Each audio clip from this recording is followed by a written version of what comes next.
Para muchos, la Navidad es un tiempo para pensar en Jesucristo como un bebé en un pesebre. Vemos muchas religiones que lo representan así, e incluso algunos de nosotros pensamos y lo representamos así. No estoy ni a favor ni en contra de los belenes, pero realmente minimiza lo que es la realidad de la Navidad. Ciertamente el nacimiento de Cristo es un acontecimiento especial y milagroso, mas el foco principal no es ese. La verdad central de la historia de la Navidad es que el bebé de la Navidad es Dios. Es Dios, y eso es crucialmente importante. La Navidad no se trata de la infancia de Jesús, se trata de la deidad del Salvador. Y la palabra de Dios hace mucho énfasis y una y otra vez tratan de destacar y hacer ver que aunque Jesucristo se hizo hombre como tú y como yo, no dejó nunca de ser Dios Todopoderoso. El nacimiento humilde de Jesucristo no pretendió jamás encubrir la realidad de que Dios había nacido en el mundo. Que se hiciera hombre no minimizó a Dios para nada. Y no esperamos que realmente que alguna vez alguien pueda entender y comprender cómo estas dos realidades se pueden fusionar en un ser, en un solo ser. Ser 100% Dios y ser 100% hombre. Realmente se hace difícil explicarlo. ¿Cómo puede uno explicar que el Todopoderoso se convirtió en un pequeño bebé? Al mirar los pastores, al mirar los magos, en ese pesebre estaban viendo al Todopoderoso, al omnisciente que todo lo sabe, al infinito. ¿Cómo puedo comprender esas dos realidades en un solo ser? La verdad es que nuestras mentes no pueden entender lo que implica para Dios volverse un hombre y mucho menos cómo podría Él convertirse en un bebé.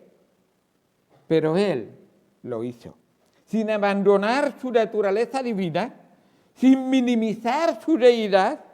Él nació en nuestro mundo como un diminuto infante. ¿Tú puedes comprender la pequeñez de un embrión que casi no ven los ojos al principio? Así, ahí estaba la deidad completa de Dios. Él fue totalmente humano, con todas las necesidades, con todas las emociones que son comunes a todos nosotros. Nos dice la palabra de Dios que la misma Virgen envolvió en pañales. Y no son pañales como los de hoy en día, en tiras de tela. Lo envolvió. Así fue que el bebé fue envuelto, como el Todopoderoso envuelto en tiras de tela. Sí, no dejó de ser el Todopoderoso. Él fue también, al mismo tiempo, completamente Dios, y Él era el todo sabio y el Todopoderoso. Ahí, puesto en un pesebre, dentro de un establo, en un pesebre. Por casi 2000 años, en la historia de la humanidad, tratando el tema de Jesucristo y de sus dos naturalezas, ha sido constante el debate que ha habido sobre la persona de Jesús. Las sectas y los escépticos han ofrecido explicaciones diversas. Dicen que Él es, pues, uno de tantos dioses, un dios más. Otros dicen que es un ser que ha sido creado. Otros dicen que ha sido un ángel más elevado que los ángeles normales. Otros dicen que es un buen maestro, el mejor de los maestros. Otros llegan a decir incluso que él es el profeta. Y dentro de las religiones, algunos lo creen todavía. Y una y otra vez. Pero lo que me doy cuenta es que el hilo que une todas estas ideas falsas del Señor Jesucristo, todas esas teorías, es tratar de no creer que Él es Dios. La prueba bíblica de que Él es Dios es apabullante. Y tú dices, ¿sí? Este niño en el pesebre es la encarnación de Dios. La Biblia lo dice, la Biblia nos enseña, la Biblia nos muestra todo lo que necesitamos saber.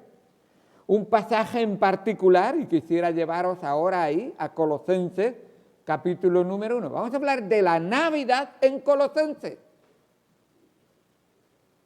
Colosenses, capítulo número 1, escrito por el apóstol Pablo, capta el ser de la naturaleza divina de Jesús y acentúa la verdad de su deidad que hacen que la Navidad sea maravillosa. Maravillosa. Y cuando digo maravillosa no digo que es maravilloso, no, algo que se escapa a la capacidad humana, al poder humano o al hacer y decir humano. Es maravilloso. Colosenses capítulo número 1, versículo 15, dice así. Pablo, combatiendo todas esas sectas, y en un momento estaremos hablando, todas esas ideas falsas sobre Jesucristo, dice, Colosenses 1:15, Él es la imagen del Dios invisible, el primogénito de toda creación, porque en Él fueron creadas todas las cosas, las que hay en los cielos y las que hay en la tierra, visibles e invisibles, sean tronos, sean dominios, sean principados, sean potestades, todo fue creado por medio de Él y para Él. Y Él es antes de todas las cosas, y todas las cosas en Él subsisten. Y Él es la cabeza del cuerpo que es la Iglesia. El que es el principio, el primogénito de entre los muertos, para que en todo tenga la preeminencia, por cuanto agradó al Padre que en Él habitase toda plenitud y por medio de Él reconciliar consigo todas las cosas, así las que están en la tierra como las que están en los cielos, haciendo la paz mediante la sangre de su cruz. Haciendo la paz mediante la sangre de su cruz. ¿Os dais cuenta en este texto todo el poder que tiene Cristo como Dios que es? Y hasta qué punto termina el texto diciendo, pero tenía que ser hombre para hacer la paz. ¿Y qué es lo que tiene el hombre? En su cuerpo sangre. Y esta sangre perfecta y completamente pura fue derramada para hacer la paz mediante la sangre de su cruz. Vamos al Señor en oración y en un momento estaremos estudiando este texto para ver la gran maravilla de la Navidad que ocurrió en aquella primera Navidad. Oremos. Amado Señor Dios Santo, gracias por tu palabra, gracias por lo que tú nos enseñas a través de ella. Ayúdanos, Señor, a tener mentes abiertas, que comprendan y entiendan lo que tu palabra nos enseña y por supuesto que la creamos, porque habla Dios cuando abrimos la palabra de Dios. Y esta palabra viva y eficaz y que penetra hasta lo más profundo de nuestro ser es la palabra inspirada por Dios, que es útil para enseñar, para corregir, para instruir, para darnos todo lo que necesitamos a fin de que el hombre de Dios sea perfecto, enteramente preparado para toda buena obra. Y tú eres la clave de toda la Biblia, Jesucristo. Por eso, Señor, te pido que nos hables en esta mañana y nos enseñes y nos instruyas, que tu Santo Espíritu nos hable en el nombre de Cristo Jesús. Amén, amén. Esto es lo que Pablo les escribía a los cristianos en Colosas, porque la ciudad estaba bajo la influencia de lo que llegó a ser conocido como el gnosticismo. Estas personas que se llamaban gnósticos creían que eran superiores al resto de las personas, porque tenían un conocimiento de Dios que las demás personas no podían comprender, porque comprender a Dios hacían creer a todo el mundo, es muy complicado, es muy difícil y vosotros no podéis acercaros a Dios si no fuera por nosotros, los que tenemos ese conocimiento elevado. Sus adherentes creían ser los únicos que tenían acceso a la verdad. Creían que la verdad era tan complicada que la gente común no la podía conocer. Entre otras cosas, los gnósticos enseñaban el dualismo filosófico. Y dice, ¿qué quiere decir eso? Pues es la idea de que la materia es mala y el espíritu es bueno.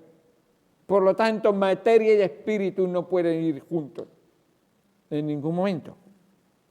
Por eso tenían dualismo, separación entre una cosa y otra. Creían que, puesto que Dios es espíritu, ¿nos lo dijo el Señor Jesucristo?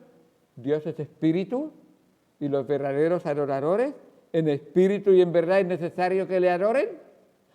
Pues están diciendo una verdad, pero es la manera sutil de las sectas y de los falsos maestros de utilizar parte de la palabra de Dios para meter mi filosofía, mi forma de creer o mi manipulación ante las personas a las que les estoy enseñando. Y ellos decían, creían que puesto que Dios es espíritu, Él es bueno. No tenemos duda hasta ahí, ¿verdad que no? Dios es espíritu, el espíritu es bueno, Dios es bueno. Entonces decían, pero Él nunca podría hacerse materia, nunca podría ser tangible, nunca podrá ser materia, porque la materia es mala. Entonces tenemos un problema con Jesucristo. ¿Cómo puede ser Jesucristo 100% Dios y 100% hombre, que es materia tangible? ¿Cómo puede ser entonces? Algunos de estos gnósticos decían, claro, ¿no os acordáis que Jesucristo en un momento andó sobre las aguas? ¿Recordáis qué frase dijeron los apóstoles cuando estaban en la barca? ¡Un fantasma! O sea, un espíritu se está moviendo ahí. Dice, ¿ves cómo Jesucristo era un espíritu? En otra ocasión lo utilizan también. Jesucristo resucita, están los apóstoles reunidos en el aposento alto, las puertas y ventanas están cerradas, atraviesa la pared y aparece Jesucristo en medio de ellos. ¡Oh! Claro, es espíritu. Pero lo que no hacen es continuar leyendo el texto. ¿Y qué dice el texto que continúa? Jesucristo les dice, soy yo. No soy un fantasma, no soy un espíritu, aunque soy espíritu también. Dice, tocadme y veis que soy yo. Dadme de comer y veis que soy tangible. Totalmente. Con un cuerpo glorificado, pero por supuesto era materia. Ahora, por esto también concluyeron estos gnósticos que Dios no podía ser el creador del universo físico. Ellos decían, claro, si Dios es espíritu, Él no puede crear la materia. La materia ha sido algo que se ha desarrollado con los millones de años. Mira, ya les viene bien una idea de los gnósticos a los evolucionistas. Claro, porque si Dios se hizo materia, Él sería responsable del mal que está pasando en la tierra. Esto es una falsa filosofía, una falsa creencia, por supuesto. Dios, todo lo que creó, que nos dice Génesis 1, vio que era bueno. Y cuando creó al hombre y a la mujer, era bueno en gran manera. El hecho de que el hombre y la mujer pecaran no le atribuye la culpa a Dios para nada de haber creado la materia. Para nada. ¿Somos responsables de nuestros actos? ¿Sí o no? Pero estas personas dicen, no somos responsables, le echamos la culpa a Dios entonces. Por eso estos gnósticos estaban tratando de destruir la primera Navidad. No puede ser que Dios se hiciera carne. Así que si Dios se hizo materia, Él sería responsable del mal. Y entonces enseñaron que Dios nunca podría convertirse en un hombre, porque como hombre, Él tendría que morar en un cuerpo hecho de materia que es maligna, según sus propias conclusiones. Aquellos primeros gnósticos, no creían en la encarnación y afirmaban por ello que Jesús fue, entonces los gnósticos decían, fue un ángel. Jesús es un ángel y tiene un cuerpo como el de un ángel, que tiene apariencia física, pero no es físico, es espíritu. Eso es lo que concluyeron ellos. Pero la verdad es que la Biblia nunca ha dicho que Jesús fuera un ángel. Él, por supuesto, está por encima de los ángeles y manda sobre todos los ángeles y tiene autoridad. Toda potestad me es dada en el cielo, donde están los ángeles, y en la tierra. Por supuesto que está por encima. Esta enseñanza y otras semejantes se extendieron en tiempos de la iglesia primitiva. Y la iglesia primitiva por años ha luchado con eso. No tenemos el tiempo de nombrar historia, pero uno de los primeros concilios fue precisamente tratar este tema.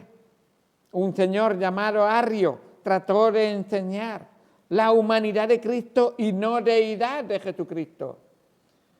Y luego sectas como los tejotas que vemos hoy en día tratan de enseñar también esas falsas enseñanzas de la palabra de Dios. Precisamente esos falsos tejotas no quieren celebrar ni siquiera la Navidad, como ellos. Y no estamos hablando del día concreto en que nació Jesús, pero sí que Dios se hizo carne. Si Dios no se hizo carne, entonces no fue un hombre que nos representara a nosotros y que cumpliera todas las demandas del Dios santo y puro. Así que es muy importante creer lo que la Biblia nos enseña, aunque nuestra mente finita no pueda comprender las maravillas infinitas de Dios obrando a favor tuyo y a favor nuestro. Qué bueno lo que Él hizo. Muchas de las epístolas del Nuevo Testamento refutan esta verdad. Y en cuanto a los gnósticos, los que estuvisteis viniendo los jueves cuando estudiamos primera, segunda y tercera de Juan, visteis que el apóstol Juan, una de las principales razones de escribir su epístola era ya porque ya en este tiempo de que Juan y Pablo eran pastores y apóstoles evangelizando y enseñando a las iglesias, ya estaba corriendo estas falsas ideas. Y de hecho el apóstol Juan la atacó esta idea cuando escribió en Primera de Juan 4, versículos 2 y 3. En Primera de Juan 4, versículos 2 y 3. En esto conocer el Espíritu de Dios. Todo espíritu que confiesa que Jesucristo ha venido en carne. Sí, Dios es espíritu, pero Dios se hizo carne. Que Jesucristo ha venido en carne es de Dios. Y todo espíritu que no confiesa que Jesucristo ha venido en carne, no es de Dios. Esta idea de separar y no dejar que esté en una sola persona unida la naturaleza divina y la naturaleza humana de Jesucristo, implica que es una falsa idea que te define como que no eres de Dios. ¿Estás escuchando? Significa que algunas de estas sectas no conocen a Dios, no tienen a Dios, van contra Dios. Jesucristo es 100% Dios y 100% hombre. Y lo enseñó. El apóstol Pablo lo refutó de esa misma herejía. Dijo en el versículo 16 que hemos leído de Colosenses, porque en Él fueron creadas todas las cosas, las que hay en los cielos, las que hay en la tierra, visibles e invisibles, sean tronos, sean dominios, sean principados, sean potestades, todo fue creado por medio de Él y para Él. ¿Qué implica esto? Que Él no fue creado nunca. Él lo ha creado todo. Y por si en caso alguien tiene alguna duda, bueno, lo visible, no, Él creó lo visible y lo invisible. Él creó lo que está en el cielo y lo que está en la tierra. Él creó potestades, ángeles, todo. Pero Él nunca fue creado. Él específicamente afirmó que Jesús es Dios en carne y hueso y el creador de todo. Así define Pablo a Jesucristo. Así define Dios, el Espíritu Santo, inspirando a los escritores al Señor Jesucristo. Y es muy importante entender esto. Si alguien no cree en el Hijo, no ha creído en el Padre.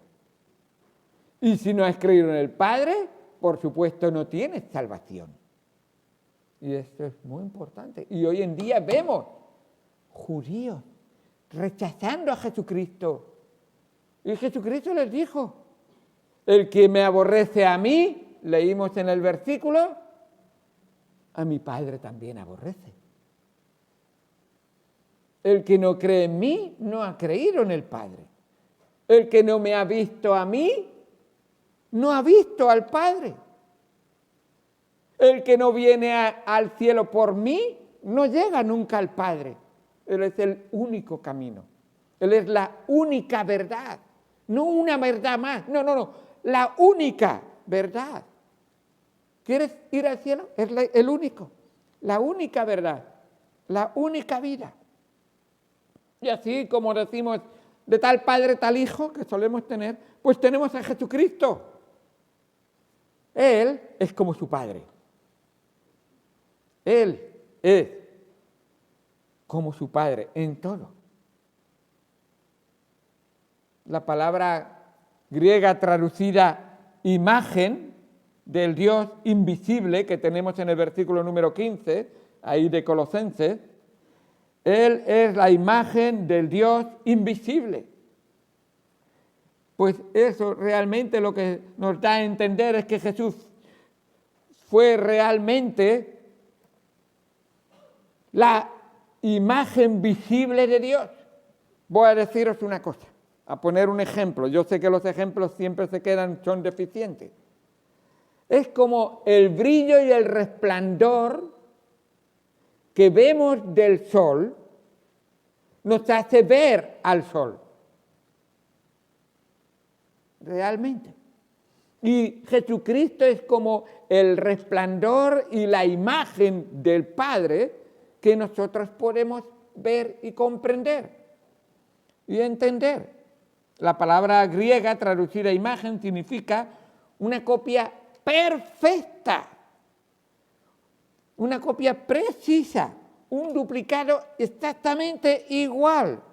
Y Pablo decía que Dios mismo está completamente manifestado en la persona de su Hijo, quien es nada menos que Jesucristo en la tierra.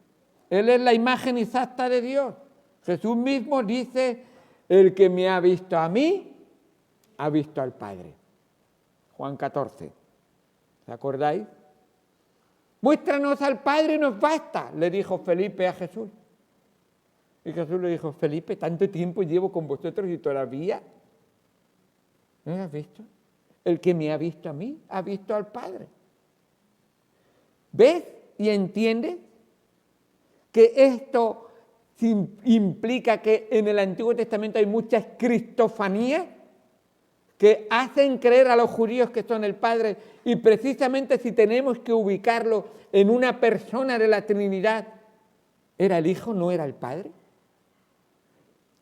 Mirad conmigo, me viene ahora a la mente, Juan 1:18. Juan 1:18. ¿Se acordáis lo que dice ahí?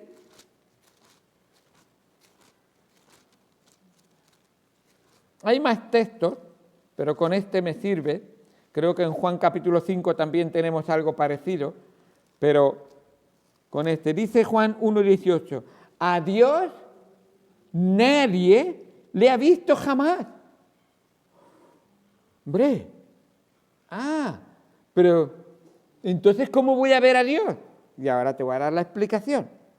El unigénito Hijo que está en el seno del Padre, ahí está. Él le ha dado a conocer. Ahí está. ¿Quiero llegar a Dios? No te inventes. Todos los caminos nos llevan a Dios.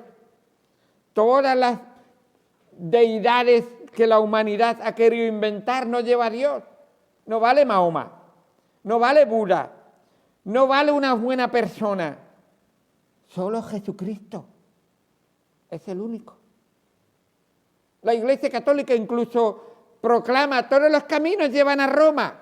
Y de hecho están tratando de hacer en Abu Dhabi un tritemplo que tienen el propósito de unir a todas las religiones porque, según este hombre, Francisco, ha dicho que al fin de cuentas se adora al mismo Dios. Y está prohibido que en ese tritemplo haya una cruz. La cruz no. Vamos a hablar de Dios, no vamos a hablar de Jesucristo. ¿Sabes lo que os estoy diciendo? La Biblia dice que sin Jesucristo no hay salvación. Sin Jesucristo no hay perdón. Sin Jesucristo no hay cielo. Sin Jesucristo hay religión humana que lleva a la perdición eterna. ¿Qué engaño está tratando este anticristo que está preparando el camino para llevar a toda la humanidad a la perdición? Pero el que nació en la primera Navidad, él ha dicho que si alguno cree en él, no tiene que preocuparse de nada más que de confiar, seguir y aceptar la palabra de él y obedecerle porque está seguro en sus manos. Yo soy el buen pastor y el buen pastor cuida a sus ovejas, nada ni nadie las puede arrebatar porque están seguras en las manos de su Padre. Él es el pastor y estamos en la mano del Padre. Nadie puede arrebatarnos de él. Qué bendición tenemos al creer la verdad que es Jesucristo. Así que las Sagradas Escrituras repetidamente nos dicen que si quieres conocer a Dios, tienes que conocer a Cristo. Si quieres venir a Dios, tienes que venir por Cristo. Si quieres ser limpio para presentarte ante Dios, te tienes que lavar en la sangre de Jesucristo, que solamente la cruz de Cristo es el único camino al cielo.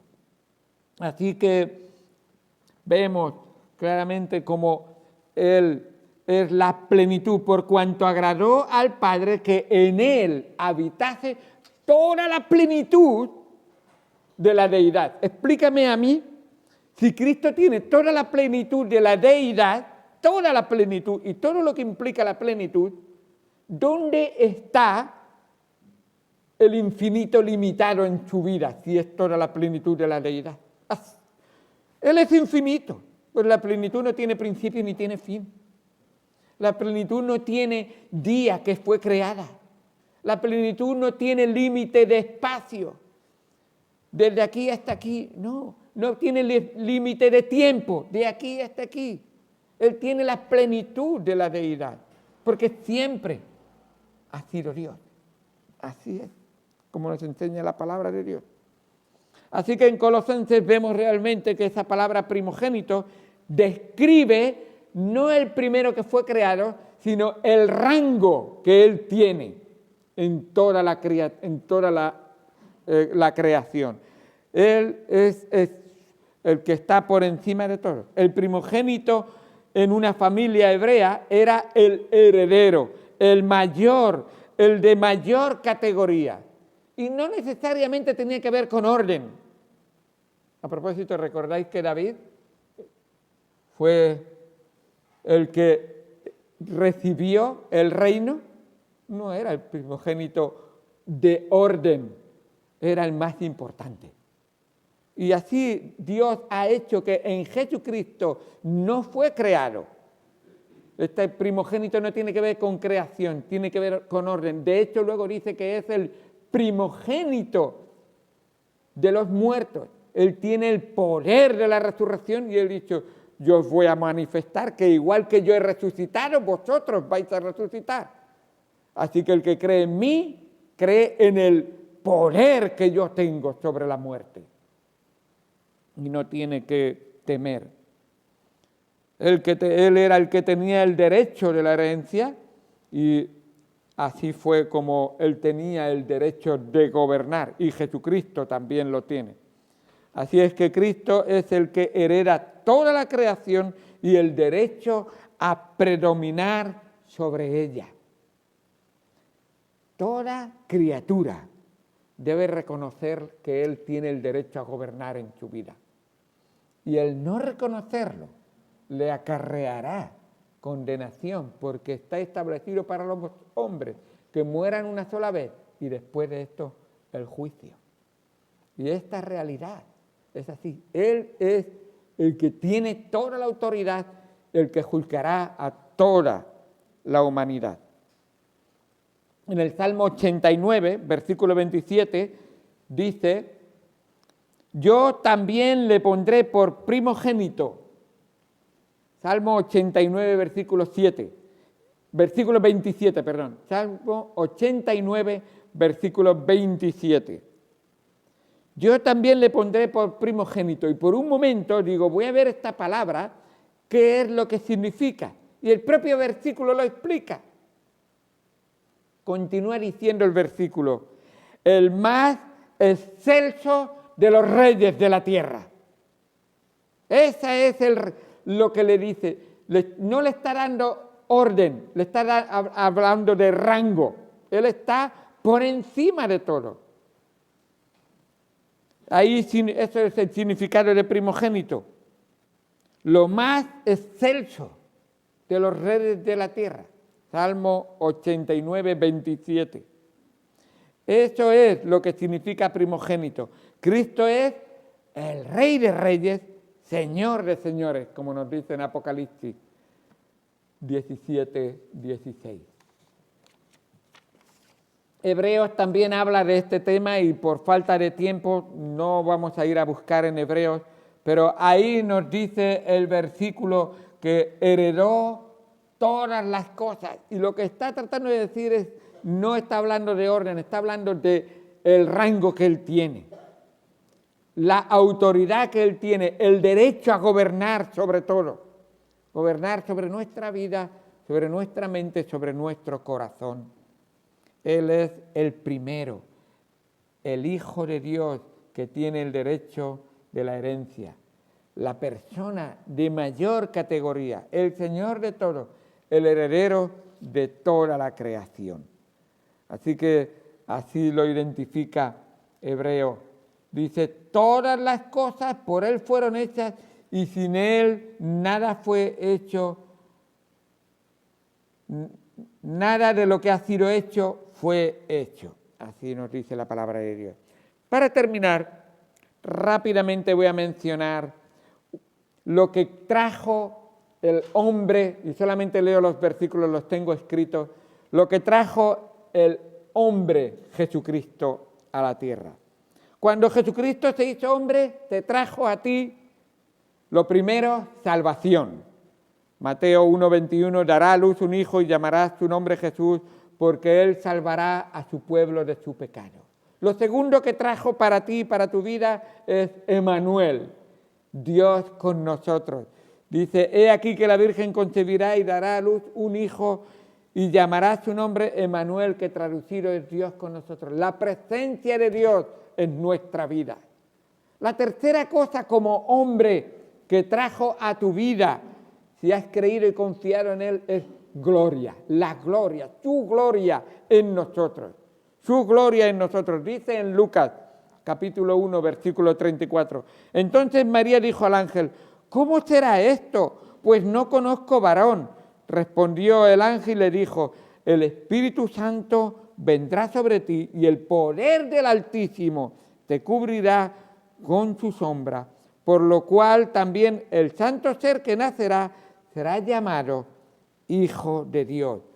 En aquellos, y nos sigue diciendo la palabra de Dios, en aquellos días, levantándose María, fue deprisa a la montaña, a una ciudad de Judá, y entró en la casa de Zacarías y saludó a Elizabeth, y aconteció que cuando oyó Elizabeth la salutación de María, la criatura saltó en su vientre y Elizabeth fue llena del Espíritu Santo. Un feto reconoció a su Señor como feto. De la barriga de Elizabeth reconoció a su Señor en la barriga de María. Y dice, mi niño ha saltado al llegar a mi presencia.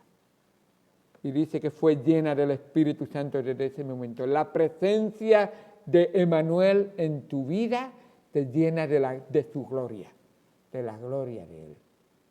¡Qué bendición! Lo sobrenatural. Tú dices, ¿en quién creo? ¿En quién confío? ¿A quién oro? ¿Oras al Dios que tiene poder sobrenatural? Dice la palabra de Dios en Lucas, en esa misma Navidad se menciona. Lucas 1:36. Y he aquí que tu parienta Elizabeth, ella también ha concebido hijo en su vejez, y este es el 6º mes para ella, la llamaban estéril. Ahora escucha esta frase, porque nada hay imposible para Dios. ¿Ese es el Dios en quien crees?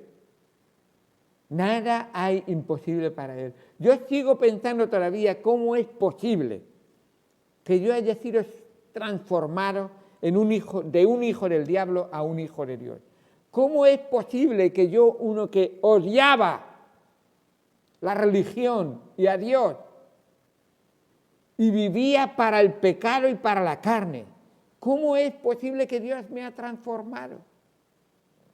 Porque lo que era imposible para el hombre es posible para Dios. Gloria a Dios. Y una verdad muy importante que la Navidad nos debe traer, que la sociedad de hoy quiere que perdamos, es el valor de la familia. El valor de la familia. Estamos hablando de la familia. Dice en Lucas capítulo 2, versículo 1, aconteció en aquellos días que se promulgó un edicto de parte de Augusto César, que todo el mundo fuese empadronado. Este primer censo se hizo siendo Cirenio gobernador de Siria, e iban todos a ser empadronados, cada uno a su ciudad. José subió de Galilea, de la ciudad de Nazaret, a Judea, a la ciudad de David, que se llama Belén, por cuanto era de la casa y familia de David. ¿Es importante para ti pertenecer a la familia de Dios y representar esa familia en tu vida, viviendo, dándole gloria a Dios? Dios ama la familia, Él la diseñó y quiere que la familia sea perfectamente unida a Él y Él mantendrá unida a la familia. Es una bendición ver cómo Dios, que ama realmente a cada uno de todos nosotros para hacernos hijos de Dios. Y por supuesto, Él, un Padre que es perfecto y sabe todo lo que necesitamos. Promocionemos la familia, amando y siguiendo la palabra del Señor. Animemos a la familia a caminar en la palabra de Dios. Pongamos ejemplo a los miembros de la familia, siendo nosotros los primeros en estar de rodillas, en leer la palabra de Dios, en asistir a los cultos y en estimular y animar en los caminos del Señor a los demás miembros de la familia. No te olvides, Cristo nació para que fuéramos una familia de hijos de Dios, que honráramos y glorificáramos su nombre ahora y por siempre. Vamos al Señor en oración.